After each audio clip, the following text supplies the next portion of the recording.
Edgar Allan Poe. Ficção completa, contos de terror, mistério e morte. O enterramento prematuro. Há certos temas de interesse totalmente absorventes, mas por demais horríveis para os fins da legítima ficção. O simples romancista deve evitá-los se não deseja ofender ou desgostar. Só devem ser convenientemente utilizados quando a severidade e a imponência da verdade os santificam e sustentam.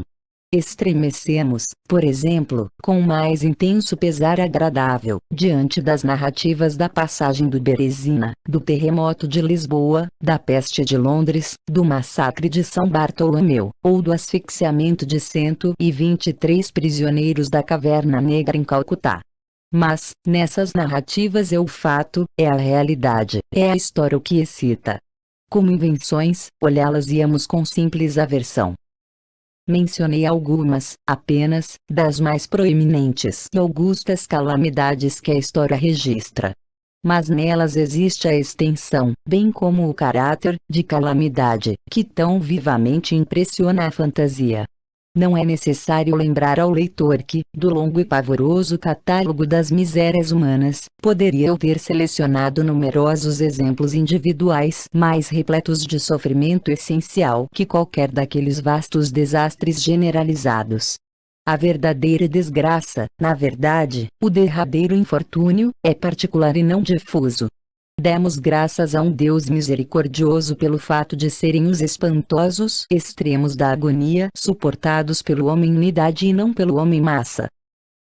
Ser enterrado vivo é, fora de qualquer dúvida, o mais terrífico daqueles extremos que já couberam por sorte aos simples mortais. Que isso haja acontecido frequentemente, e bem frequentemente, mal pode ser negado por aqueles que pensam. Os limites que separam a vida da morte são, quando muito, sombrios e vagos. Quem poderá dizer onde uma acaba e a outra começa? Sabemos que há doença em que ocorre total cessação de todas as aparentes funções de vitalidade, mas, de fato, essas cessações são meras suspensões, propriamente ditas. Não passam de pausas temporárias no incompreensível mecanismo. Certo período decorre e alguns princípios misteriosos e invisíveis põem de novo em movimento os mágicos parafusos e as encantadas rodas. A corda de prata não estava solta para sempre, nem o globo de ouro irreparavelmente quebrado. Mas, entre mentes, onde se achava a alma? De parte, porém, a inevitável conclusão, a priori, de que causas tais devem produzir tais efeitos, de que a bem conhecida ocorrência de tais casos de interrompida animação deve, naturalmente, dar aso, em vez em quando, a enterros prematuros. De parte esta consideração, temos o testemunho direto da experiência médica e da experiência comum a provar que grande número de semelhantes enterros se tem realmente realizado. Se fosse necessário, poderia referir-me imediatamente a uma centena de casos bem autenticados. Um dos mais famosos, e cujas circunstâncias podem estar ainda frescas na memória de alguns de meus leitores, ocorreu, não faz muito, na vizinha cidade de Baltimore, onde causou uma excitação penosa, intensa e de vasto alcance. A esposa de um dos mais respeitáveis cidadãos, o advogado eminente e membro do Congresso, foi atacada de súbita e estranha moléstia que zombou completamente do saber de seus médicos. Depois de muitos sofrimentos veio a falecer, ou supôs-se que houvesse falecido. Ninguém suspeitava, na verdade, nem tinha razão de suspeitar, que ela não estivesse realmente morta. Apresentava todos os sinais habituais de morte. O rosto tomara o usual contorno cadavérico. Os lábios tinham a habitual palidez marmórea. Os olhos estavam sem brilho. Não havia calor. A pulsação cessara. Durante 3 dias o corpo foi conservado insepulto, adquirindo então uma rigidez de pedra. Afinal, o enterro foi apressado, por causa do rápido avanço do que se supunha ser a decomposição. A mulher fora depositada no jazigo da família, que não fora aberto nos 3 anos subsequentes. Ao expirar esse prazo, abriram-no para receber um ataúde. Mas, pai! Que pavoroso choque esperava o marido que abrira, em pessoa a porta. Ao se escancararem os portais, certo objeto branco caiu-lhe ruidosamente nos braços. Era o esqueleto de sua mulher, ainda com a mortalha intacta. Cuidadosa investigação tornou evidente que ela recuperara a vida 2 dias depois de seu enterramento, que sua luta dentro do ataúde fizera-o cair de uma saliência ou prateleira, no chão, onde se quebrara, permitindo-lhe escapar. Uma lâmpada que fora deixada cheia de óleo dentro do jazigo foi encontrada vazia, contudo, poderia ter sido esgotada pela evaporação. No alto dos degraus que levavam à câmara mortuária, havia um grande fragmento do caixão, com o qual, parecia, tinha ela tentado chamar a atenção batendo na porta de Enquanto assim fazia, provavelmente desfaleceu ou possivelmente morreu tomada de terror ao cair. Sua mortalha ficou presa a algum pedaço de ferro no interior. E assim ela permaneceu e assim apodreceu, erecta. No ano de 1810, um caso de inumação viva aconteceu na França, cercado de circunstâncias que provam plenamente a afirmativa de que a verdade é, de fato, mais estranha do que a ficção. A heroína da história era Mademoiselle Victorine Lafourcade, moça de ilustre família, rica e de grande beleza pessoal. Entre seus numerosos pretendentes havia um tal Julien Bossuet, pobre literato ou jornalista de Paris. Seu talento e sua amabilidade tinham atraído a atenção da herdeira, por quem parecia ter sido verdadeiramente amado. Mas o orgulho de seu nascimento decidiu-a, por repeli-lo e a casar-se com um certo Monsieur Renelle, banqueiro e diplomata de certa importância. Depois do casamento, porém, esse cavalheiro a desprezou e, talvez mesmo mais positivamente, maltratou-a. Tendo passado a seu lado alguns anos infelizes, ela morreu. Pelo menos, seu aspecto se assemelhava tão de perto à morte que enganava qualquer que a visse. Foi enterrada, não no jazigo, mas num sepulcro comum, na vila onde nascera. Cheio de desespero e ainda inflamado pela lembrança de sua profunda afeição, o apaixonado viajou da capital para a longínqua província em que se achava a aldeia, no romântico propósito de desenterrar o cadáver e apossar-se de suas fartas madeixas. Chegou ao túmulo. À meia-noite desenterrou o caixão, abriu-lhe, ao cortar-lhe o cabelo, foi detido pelos olhos abertos de sua amada. De fato, a mulher tinha sido enterrada viva.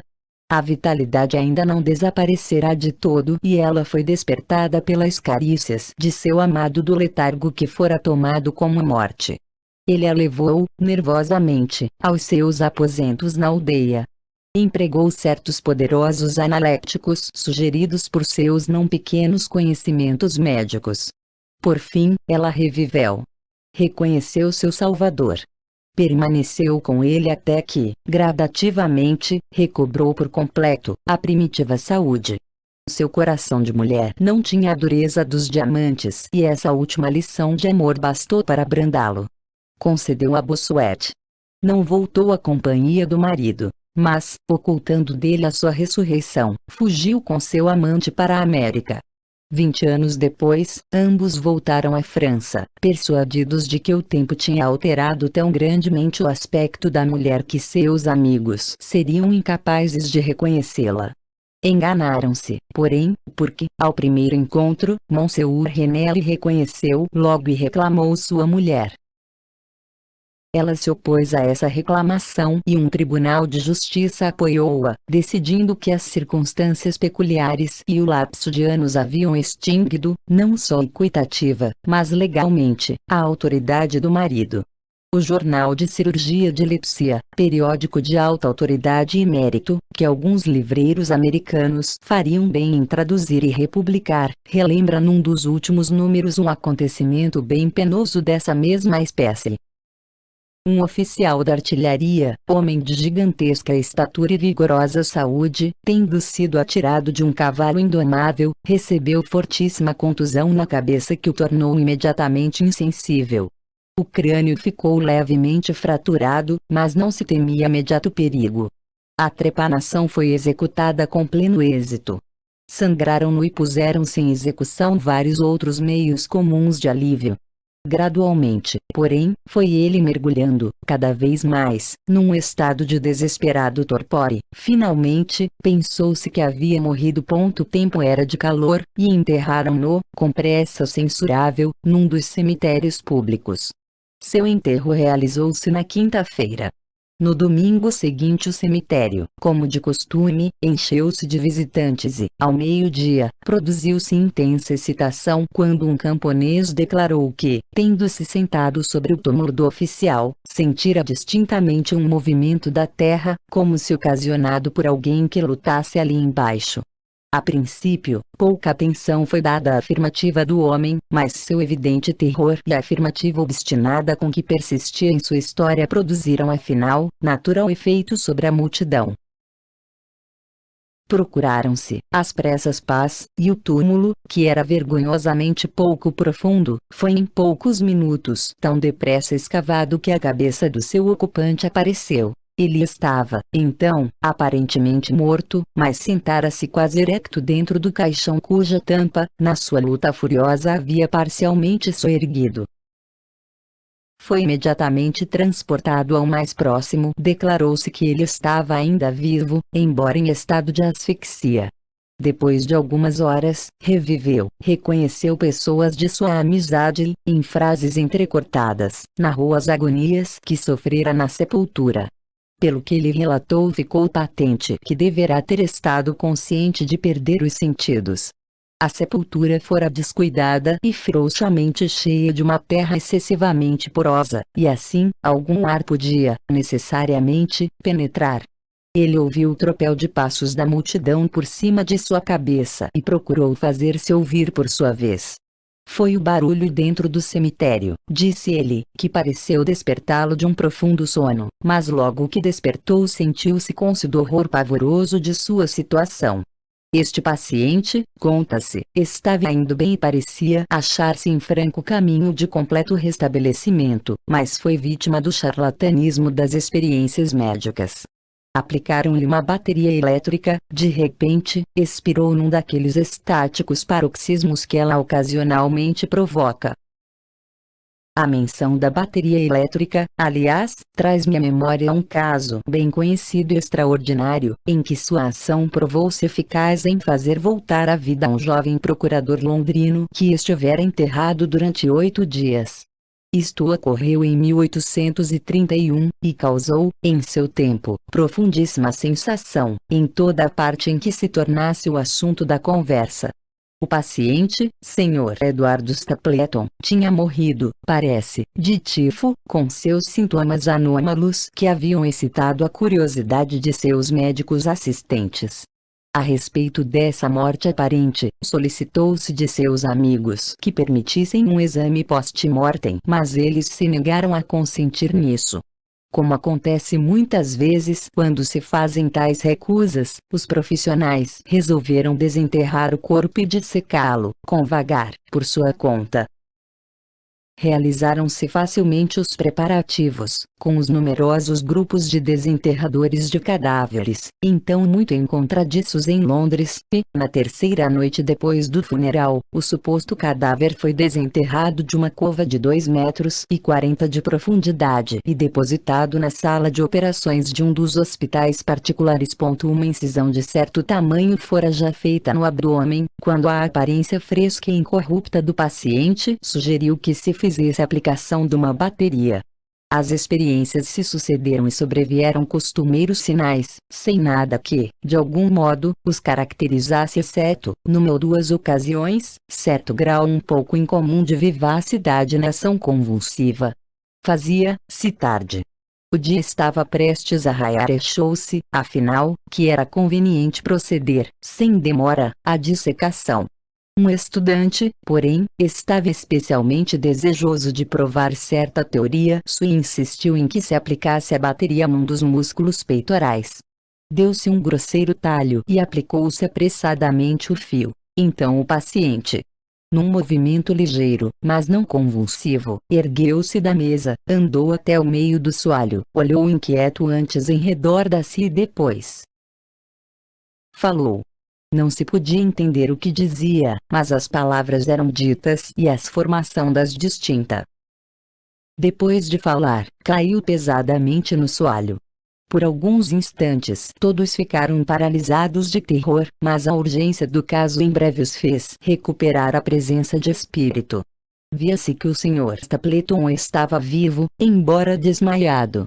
Com a aplicação de éter reviveu e, sem demora, recuperou a saúde, voltou ao convívio de seus amigos, dos quais, porém, todo o conhecimento de sua ressurreição fora oculto, até passar o perigo de uma recaída. Podem imaginar-se sua admiração e seu arrebatador espanto. A mais emocionante particularidade desse incidente, contudo, consiste no que o próprio Sr. Stapleton afirma. Declara ele que em nenhuma ocasião esteve totalmente insensível, que vaga e confusamente tinha consciência de tudo quanto lhe acontecia, desde o momento em que foi declarado morto pelos médicos, até aquele em que desmaiou no soalho do hospital. "Eu estou vivo" foram as palavras incompreendidas que, ao reconhecer que se achava na sala de dissecação, tinha tentado pronunciar, naquela hora extrema. Seria coisa fácil multiplicar histórias como esta, mas abstenho-me disso porque, na verdade, não temos necessidade de tal coisa para demonstrar que, efetivamente, ocorrem enterramento prematuros. Quando refletimos, dada a natureza do caso, quão raramente nos é possível descobri-los, devemos admitir que eles possam ocorrer frequentemente sem que o saibamos. É raro, na verdade, que um cemitério seja revolvido, alguma vez, com qualquer grande extensão, e não se encontrem esqueletos em posições que sugerem as mais terríveis suspeitas. Terrível, na verdade, a suspeita, porém mais terrível é tal destino. Podemos asseverar, sem hesitação, que nenhum acontecimento é tão horrivelmente capaz de inspirar o supremo desespero do corpo e do espírito como ser enterrado vivo. A insuportável opressão dos pulmões, os vapores sufocantes da terra úmida, o contato nos ornamentos fúnebres, o rígido aperto das tábuas do caixão, o negror da noite absoluta, o silêncio como um mar que nos afoga, a invisível, porém sensível, presença do verme conquistador, tudo isso com a ideia do ar e da relva lá em cima, a lembrança dos amigos que voariam a salvar-nos se informados de nosso destino e a consciência de que eles jamais poderão ser informados deste destino, e de que nossa desesperada sorte é a do realmente morto, essas considerações, digo, acarretam ao coração que ainda palpita um grau tal de horror espantoso e intolerável que a mais ousada imaginação recua diante dele. Nada conhecemos de mais agonizante sobre a terra. Não podemos imaginar nem a metade de coisa tão horrível nas regiões do mais profundo inferno. E, por isso, qualquer narrativa a respeito tem interesse profundo. Interesse, porém, que através do sagrado terror do próprio assunto, bem própria e caracteristicamente depende de nossa convicção da verdade do caso narrado. O que tenho agora a contar é do meu real conhecimento, da minha própria, positiva e pessoal experiência. Durante vários anos estive sujeito a ataques da estranha moléstia que os médicos acordaram em chamar catalepsia, na falta de denominação mais definida. Embora tanto as causas imediatas e predisponentes como o verdadeiro diagnóstico desta doença ainda sejam misteriosos, seu caráter claro e evidente já está bastante compreendido. Suas variações parecem ser, principalmente, de grau.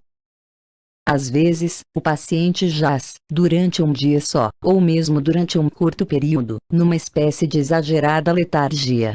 Perde a sensibilidade e os movimentos, mas a pulsação do coração é fracamente perceptível. Alguns restos de calor permanecem. Ligeiro colorido se mantém no centro da face. E, aplicando um espelho à boca, pode-se descobrir uma lenta, desigual e vacilante ação dos pulmões.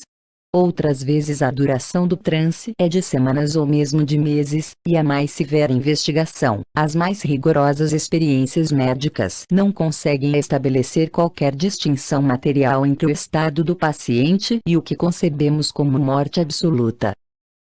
Frequentes vezes é ele salvo do enterramento prematuro apenas por saberem seus amigos que fora anteriormente sujeito a ataques catalépticos, pela consequente suspeita suscitada e, acima de tudo, pela aparência de incorrupção. Os progressos da doença são, felizmente, gradativos. As primeiras manifestações, além de típicas, são inequívocas. Os acessos se tornam, sucessivamente, cada vez mais distintos, prolongando-se cada um mais do que o anterior. Nisto faz a principal garantia contra a inumação. O infeliz cujo primeiro ataque for de caráter extremo, como ocasionalmente se vê, estará quase sem remédio condenado a ser enterrado vivo. Meu próprio caso não diferia, em pormenores importantes, dos mencionados nos livros médicos. Às vezes, sem nenhuma causa aparente, eu mergulhava, pouco a pouco, num estado de semissíncope, ou semidesmaio. E neste estado, sem dor, sem possibilidade de mover-me ou, estritamente falando, de pensar, mas com uma nevoenta e letárgica consciência da vida e da presença dos que cercavam minha cama, eu permanecia até que a crise da doença me fizesse recuperar, de súbito, a completa sensação. Outras vezes, era rápido e impetuosamente surpreendido pelo ataque. Sentia-me doente, entorpecido, frio, aturdido e caía logo prostrado. Depois, durante semanas, tudo era vácuo, negror, silêncio, e num nada se transformava o universo. Não poderia haver mais total aniquilação. Destes últimos ataques eu despertava, porém, com lentidão gradativa na proporção da subitaneidade do acesso. Da mesma forma porque o dia alvorece para o mendigo, sem lar e sem amigos, que vaga pelas ruas, através da longa e desolada noite de inverno, assim também tardia, assim também cansada, assim também alegre, voltava a luz à minha alma. Exceto aquela predisposição para o ataque, meu estado geral de saúde apresentava-se bom. Nem mesmo eu podia perceber que todo ele se achava afetado por uma doença predominante, a menos que, realmente, certa reação em meu sono comum pudesse ser olhada como um sintoma. Logo ao despertar, nunca podia de imediato assenhorear-me de meus sentidos e sempre permanecia, durante muitos minutos, em grande confusão e perplexidade, com as faculdades mentais em geral, e especialmente a memória. Num estado de absoluta vaguidão. Em tudo isso que eu experimentava não havia sofrimento físico, mas infinita angústia moral. Minha imaginação se tornava macabra. Falava de vermes, de covas e epitáfios. Perdia-me em devaneios de morte e a ideia do enterramento prematuro se apossava de contínuo de meu cérebro. O horrendo perigo a que estava sujeito assombrava-me dia e noite. De dia, a tortura da meditação era excessiva. De noite, suprema.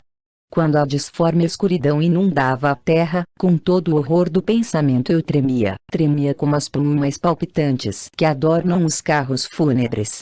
Quando a natureza não podia mais suportar a insônia, era com relutância que eu consentia em dormir, pois me abalava o pensar que ao despertar, poderia achar-me como habitante de um túmulo. E quando, finalmente, mergulhava no sono, era apenas para precipitar-me imediatamente num mundo de fantasmas acima do qual com asas enormes, lúridas, tenebrosas, pairava, dominadora, ideia sepulcral. Das inúmeras imagens de tristeza que assim me oprimiam em sonhos escolho, para ilustrar, apenas uma visão solitária. Creio que estava imerso num transe cataléptico de duração e intensidade maiores que as habituais. De repente, senti uma mão gelada pousar-se na minha fronte. Uma voz, impaciente e inarticulada, sussurrou-me ao ouvido a palavra: levanta-te. Sentei-me. A escuridão era total. Não podia distinguir o vulto de quem me havia despertado. Não podia recordar-me do momento em que caíra em transe, nem do lugar em que então jazia, enquanto permanecia parado, ocupado em procurar coordenar o pensamento. A fria mão agarrou-me, feroz, pelo punho, sacudindo-o com aspereza, ao mesmo tempo em que a voz inarticulada dizia normalmente: levanta-te. Não te ordenei que te levantasses? Quem és tu? Perguntei. Não tenho nome nas regiões onde habito, respondeu a voz, funebremente. Eu era mortal, mas sou agora demônio. Eu era implacável, mas agora sou compassivo. Meus dentes matraqueiam enquanto falo, embora não seja por causa da frialdade da noite sem fim. Essa hediondez, porém, é insuportável. Como podes tu dormir tranquilo? Não posso repousar por causa do clamor dessas grandes agonias. Esse espetáculo é superior às minhas forças. Põe-te de pé. Sai comigo para a noite e deixa que eu te escancar os túmulos. Não é esta uma visão de horror? Contempla. Olhei, e o vulto invisível que ainda me agarrava pelo punho, fez com que se abrissem todos os túmulos da humanidade, e de cada um saiu o fraco pavor fosfórico da podridão. E então eu pude ver, dentro dos mais absconsos recessos, pude ver os corpos amortalhados nos seus tristes e solenes sonos com o verme. Mas, Pai, os que dormiam verdadeiramente eram muitos milhões menos do que aqueles que não dormiam absolutamente, e debatiam-se, sem força. Havia uma agitação geral e confrangedora, e das profundezas das covas incontáveis se elevava o ruído roçagante e melancólico das mortalhas dos sepultos. E entre aqueles que pareciam tranquilamente repousar vi que grande número havia mudado, em maior ou menor proporção, a rígida e incômoda posição em que haviam sido primitivamente enterrados. E a voz de novo me disse, enquanto eu contemplava: não é isto, oh! Não é isto uma visão lastimável? Mas antes que eu pudesse encontrar palavras para replicar, o vulto largou-me o punho, as luzes fosfóricas se extinguiram e as tumbas se fecharam com súbita violência, enquanto delas se erguia um tumulto de clamores desesperados. E ele disse de novo: não é isso, meu Deus! Não é isto uma visão lastimável? Fantasias como estas que se apresentavam à noite estendiam sua terrífica influência muito além de minhas horas de vigília. Meus nervos se relaxaram inteiramente e me tornei presa de perpétuo horror. Hesitava em cavalgar, em passear ou em praticar exercício que me afastasse de casa. Na realidade, não ousava afastar-me de imediata presença daqueles que sabiam de minha propensão à catalepsia, temendo que, ao cair num de meus costumeiros ataques, viesse a ser enterrado antes de que minha verdadeira condição fosse certificada. Duvidava do cuidado, da fidelidade de meus mais queridos amigos. Receava que, em algum trance de maior duração que a habitual, fossem eles induzidos a considerá-lo como definitivo. Eu mesmo cheguei a ponto de temer por causar muito incômodo, ficassem eles satisfeitos em considerar qualquer ataque muito demorado como suficiente escusa para se verem livres de mim de uma vez por todas. Era em vão que eles procuravam tranquilizar-me com as mais solenes promessas, mais sagrados juramentos de que em nenhuma circunstância eles me enterrariam sem que a decomposição estivesse materialmente adiantada, que se tornasse impossível qualquer ulterior preservação. E mesmo assim meus terrores mortais não queriam dar ouvidos à razão, não queriam aceitar consolo. Iniciei uma série de cuidadosas precauções. Entre outras coisas, mandei remodelar o jazigo da família, de modo a facilitar o ser prontamente aberto de dentro. A mais leve pressão sobre uma comprida manivela que avançava bem dentro do túmulo, causaria a abertura dos portais de ferro.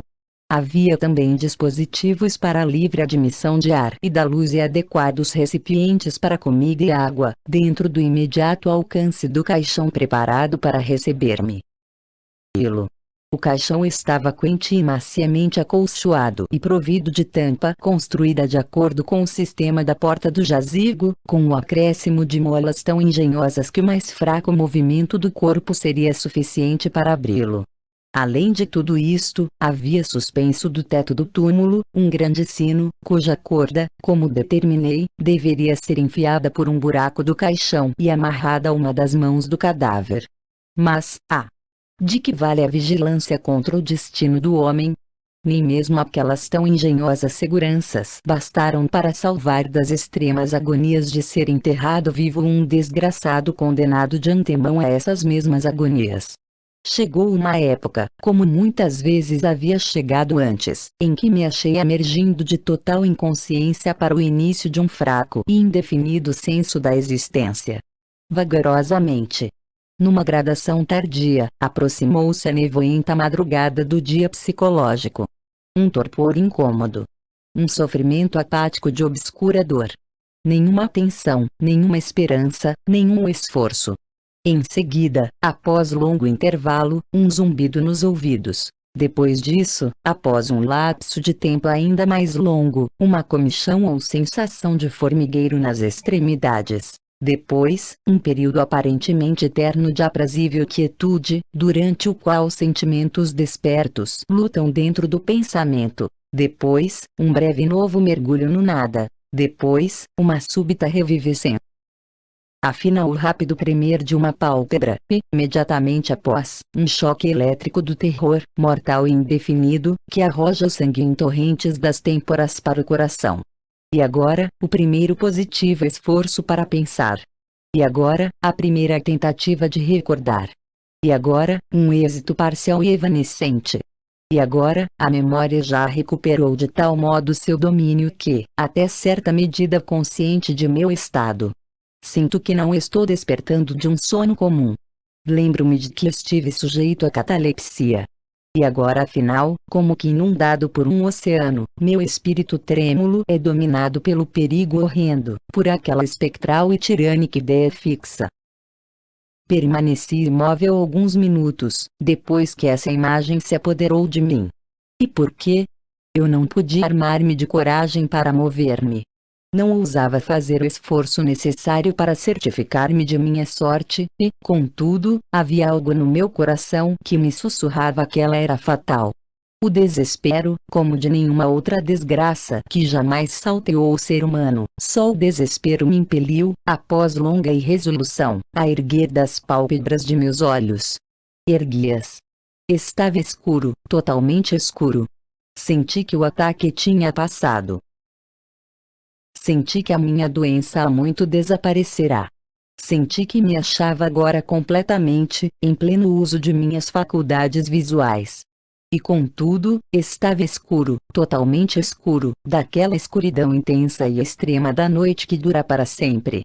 Tentei gritar, e meus lábios e minha língua seca moveram-se convulsivamente, em comum tentativa, mas nenhuma voz saiu dos cavernosos pulmões, que, como oprimidos sob o peso de esmagadora montanha, arfavam e palpitavam com o coração a cada trabalhosa e penosa respiração. O movimento das mandíbulas, no esforço de gritar bem, mostrava-me que elas estavam amarradas, como se faz usualmente com os mortos. Senti também que jazia sobre alguma coisa sólida e que a mesma coisa também me comprimia estreitamente em ambos os lados. Até então eu não me atrevera a mover qualquer dos membros, mas agora, violentamente, levantei os braços que tinham estado até então sobre o peito, com as mãos cruzadas.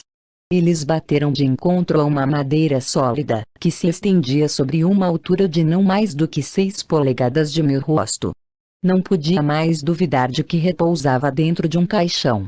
E então, entre todas as minhas infinitas aflições, senti aproximar-se suavemente o anjo da esperança, pois pensei nas precauções que havia tomado. Retorci-me e fiz esforços espasmódicos para abrir a tampa. Não se movia. Tateei os punhos à procura da corda do sino. Não foi encontrada. E então o anjo confortador voou para sempre. Um desespero ainda mais agudo reinou triunfante, porque clara se tornava a ausência das almofadas que eu tinha tão cuidadosamente preparado, e depois, também, chegou-me subitamente às narinas o forte e característico odor da terra úmida. A conclusão era irresistível. Eu não estava dentro do jazigo. Fora vítima de um de meus ataques enquanto me achava fora de casa, e então alguns estranhos, quando ou como não me podia recordar, me enterraram como a um cachorro, trancado dentro de um caixão e lançado no fundo, bem no fundo e para sempre, de alguma cova ordinária e sem nome. Quando essa terrível convicção se fixou à força nos recessos mais íntimos de minha alma, esforcei-me mais uma vez por gritar bem alto. E essa segunda tentativa deu resultado. Um longo, selvagem e contínuo grito, ou bramido de agonia, ressoou através dos domínios da noite subterrânea. Ei! Ei! Olha aqui! Respondeu uma voz grosseira. Que diabo é isso agora? Disse um segundo. Acabe com isso! Gritou um terceiro. que pretende você berrando desse jeito, como um danado? Disse um quarto ponto e nisso fui agarrado e sacudido sem cerimônia durante muitos minutos por uma turma de sujeitos mal encarados. Não me despertaram do meu sono, porque eu estava bem desperto quando gritei, mas me fizeram recobrar a plena posse de minha memória.